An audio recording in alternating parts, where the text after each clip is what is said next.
ஒருவரும் கெட்டுப் போகாமல் ரட்சிக்கப்பட வேண்டும் என்று சித்தம் வைத்திருக்கிற நல்ல தேவனுக்கு துதியும் கனமும் உண்டாகட்டும்.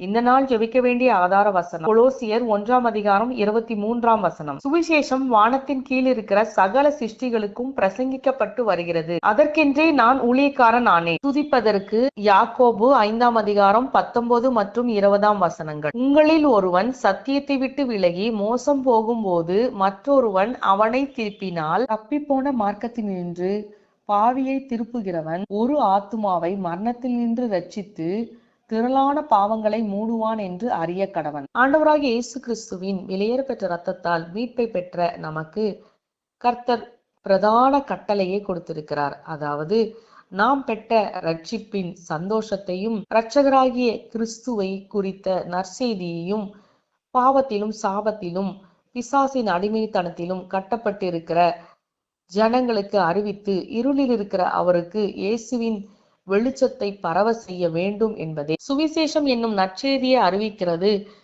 போதகருக்கு அடுத்த வேலை என்று நாம் இருந்து விடாமல், விசுவாசிகளாகிய நாம் அனைவருக்கும் கொடுக்கப்பட்டிருக்கிற மிக பெரிய கடமை என்று உணர்ந்து நாம் செயல்பட வேண்டும் என்று கர்த்தர் நம்மை அறைகோவல் விடுத்து அழைக்கிறார். எனவே இந்த நாளில் இதை உணர்ந்தவர்களாய் நாம் ஒவ்வொருவரும் செயல்பட நம்மை அர்ப்பணித்து சுவிசேஷ பணிக்கு நம்மை ஒப்பு கொடுக்க வேண்டும். சுவிசேஷ பணியில் நாம் எந்த விதத்திலேயாவது ஈடுபடுத்தி அதிலே நாம் சிறப்பாய் செயல்பட கர்த்தர் நமக்கு கிருபை செய்ய வேண்டும் என்று இந்த நாளில் ஜெபிக்கலாம். சுவிசேஷ பணி சிறப்பாய் நடைபெறுவதற்காக நாம் ஜெபிக்கலாம், உழைக்கலாம், கொடுக்கலாம்.